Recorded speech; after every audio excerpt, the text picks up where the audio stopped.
Comment gérer les crises de son enfant en 3 étapes? Peut-être qu'aujourd'hui, votre enfant fait des crises, que ce soit au supermarché, que ce soit à la maison, que ce soit pour aller à l'école, que ce soit pour monter dans la voiture, mettre le manteau, se brosser les dents, bref, il fait des crises tout le temps, ou à plusieurs moments, et vous ne savez pas comment les gérer. Vous avez essayé plusieurs méthodes, la méthode douce, la méthode punition, la méthode XYZ, et en fait, vous ne savez pas comment gérer ces crises. Donc, on va voir dans cette vidéo les raisons qui expliquent les crises, 3 étapes pour venir à bout d'une crise, et également, je vous donnerai à la fin de cette vidéo 2 astuces secrètes qui vous permettent finalement de mettre fin aux crises. Je m'appelle Julien Taucher, je suis votre coach parental, j'accompagne les parents à embellir leur relation avec leur enfant. Avant de commencer, je vous invite à télécharger gratuitement votre masterclass, dont le lien est en description, 5 secrets pour devenir un parent heureux et épanoui. Je vous invite également à laisser un like, à vous abonner pour m'envoyer un signal positif pour que je voie que les vidéos vous plaisent et pour aussi me donner de la motivation et d'énergie pour continuer à vous produire d'autres vidéos pour la suite. Donc si aujourd'hui vous rencontrez des difficultés à gérer les crises, si aujourd'hui vous avez un blocage par rapport à ça, que vous avez déjà essayé des choses, je vous invite à remplir votre bilan personnalisé, dont le lien est en description. C'est un appel gratuit sans engagement qui va vous permettre d'apporter plus de clarté sur votre situation de parent et également sur vos objectifs de vie en tant que parent. Alors les raisons qui peuvent expliquer une crise, ça peut être par exemple qu'il est fatigué, il a mal dormi, il a eu une nuit un peu plus courte, il s'est réveillé plus tôt que d'habitude, ou alors il n'a pas fait sa sieste. Alors ça dépend si c'est le matin ou le soir, mais il peut y avoir de la fatigue.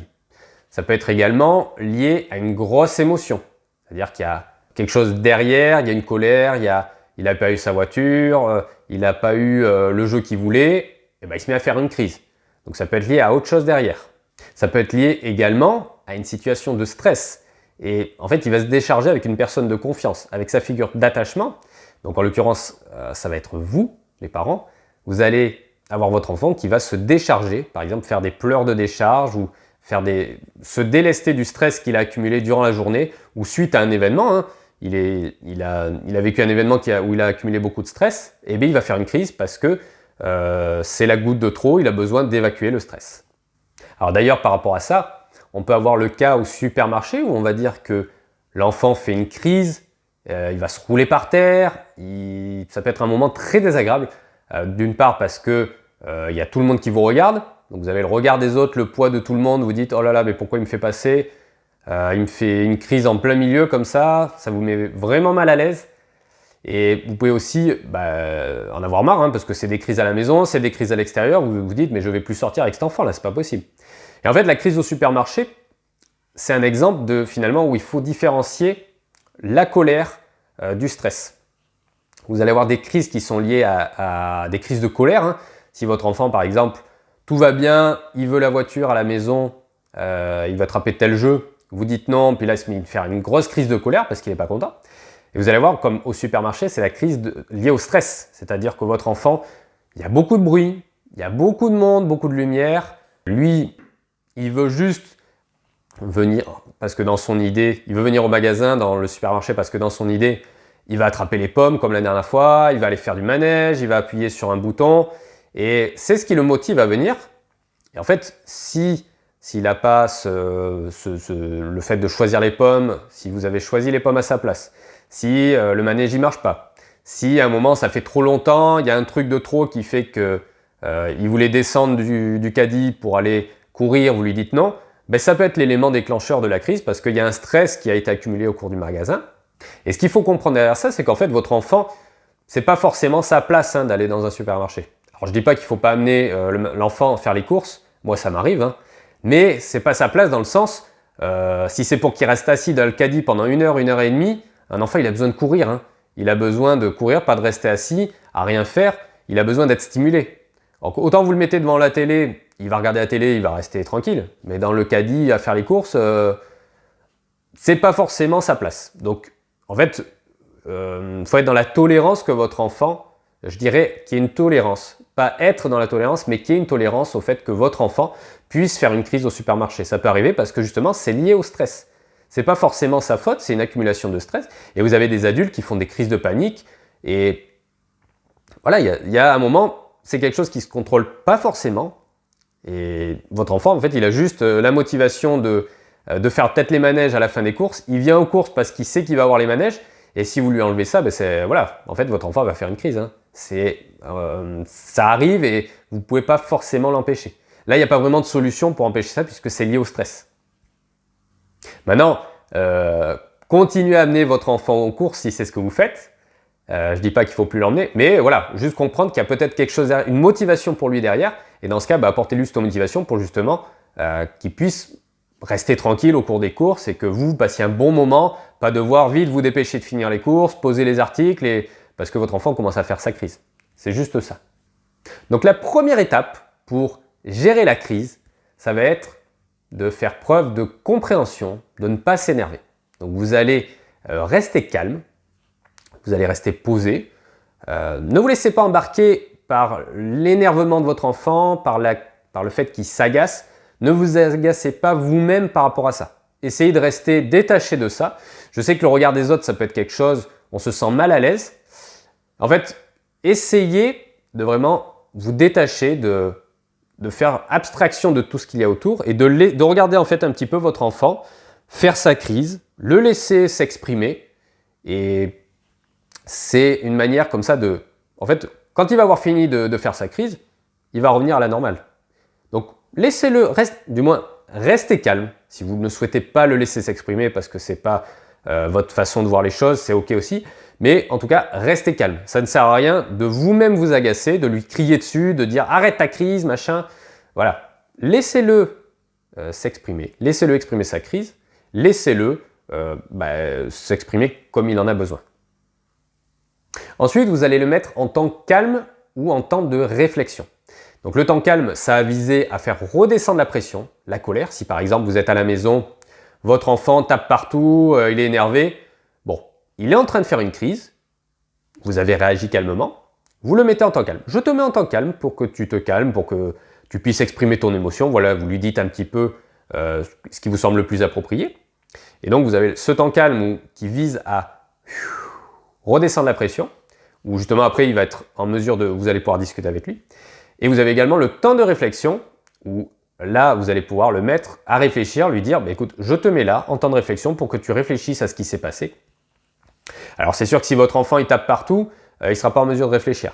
Donc plutôt faire un temps calme dans un premier temps, s'il y a une crise, et s'il n'y a pas de crise, vous pouvez le mettre en temps de réflexion pour justement qu'il réfléchisse à la bêtise qu'il a fait, à ce que vous voulez, ce sur quoi vous trouvez que ce n'est pas acceptable, le comportement qu'il a eu, et vous voulez qu'il réfléchisse. Et vraiment, c'est important ce temps qui redescende en pression pour pouvoir ensuite discuter avec lui. Donc laissez le temps dont il a besoin s'il a besoin de taper avec ses pieds, laissez-le taper dans le coin de temps calme, 5 minutes par exemple, sur la chaise du temps calme, voilà, il y a un endroit dédié. Et il faut vraiment faire la différence avec la punition ou mettre juste l'enfant au coin.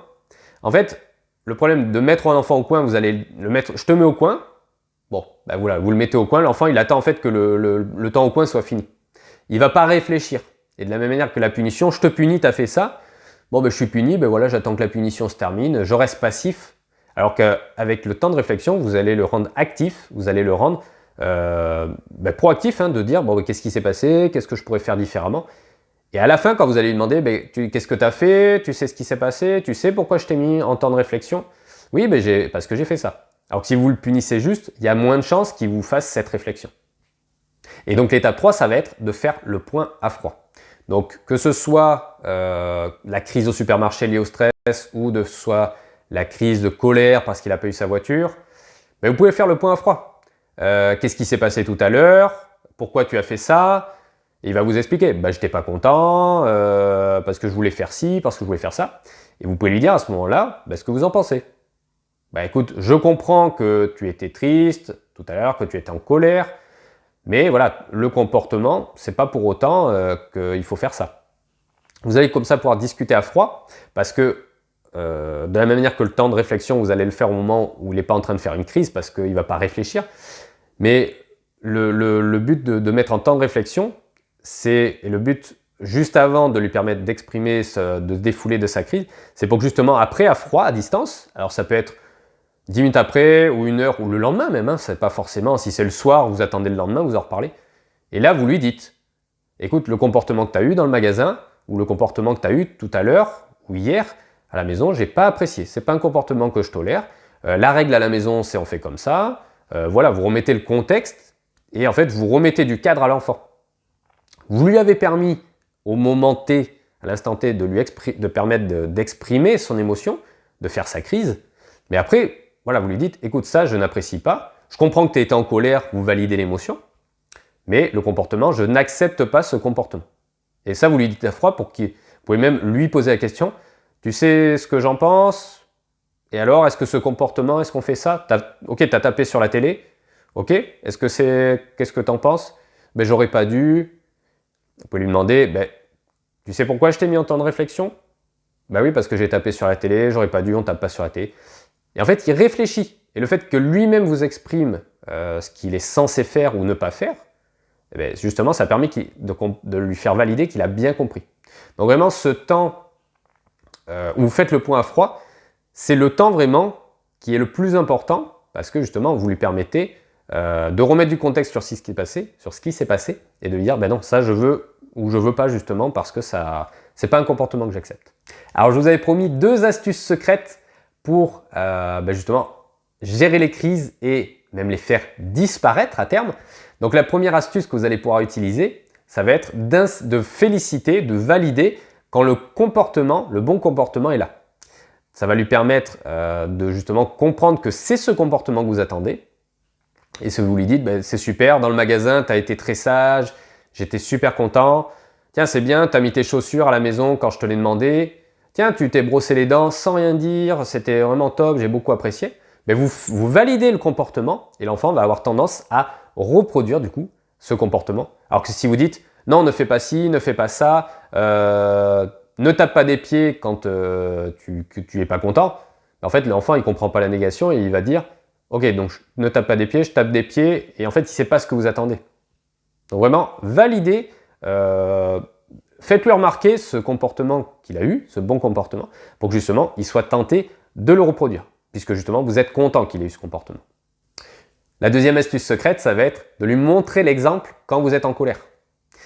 Donc, quand, par exemple, vous êtes en colère, vous pouvez vraiment exprimer quelque chose, dire « Ouh là, je suis pas content, là, je suis en colère, là, j'ai envie de taper sur quelque chose ». Comme ce que ferait votre enfant, par exemple, vous pouvez exagérer le scénario en faisant ce que fait votre enfant. Et donc, ouh là, je suis pas content, j'ai envie de taper sur quelque chose. Ouh non, je respire pour me calmer. Ah, ça me fait du bien de respirer. Et comme ça, en fait, votre enfant, il peut comprendre, ah ok, quand papa ou maman est en colère, elle a envie de taper comme moi, et du coup, elle respire. Ou autre chose, si c'est autre chose. Et du coup, il peut se dire, ah mais moi aussi, je vais peut-être respirer quand je suis en colère. Ça va peut-être me faire du bien aussi. Et comme ça, vous lui montrez l'exemple, et en fait, il ne sait peut-être pas tout simplement comment gérer sa crise de colère. Donc en lui montrant l'exemple, que ce soit la respiration, que ce soit « Ouh, je me détends » ou ce que vous pouvez utiliser, ce qui correspond à votre enfant. Le coussin de colère, par exemple, vous pouvez lui dire moi je crie dans le coussin de colère quand je ne suis pas content, en tant que papa ou maman, vous lui dites ça, et ben votre enfant il peut dire « Ah ben ouais, tiens, je peux crier dans mon coussin de colère, comme ça, voilà, j'exprime mon émotion de cette manière, je fais ma crise de cette manière. » Donc ça, c'est vraiment les 2 astuces secrètes que je vous invite à utiliser qui vont vous permettre vraiment de faire disparaître les crises à terme.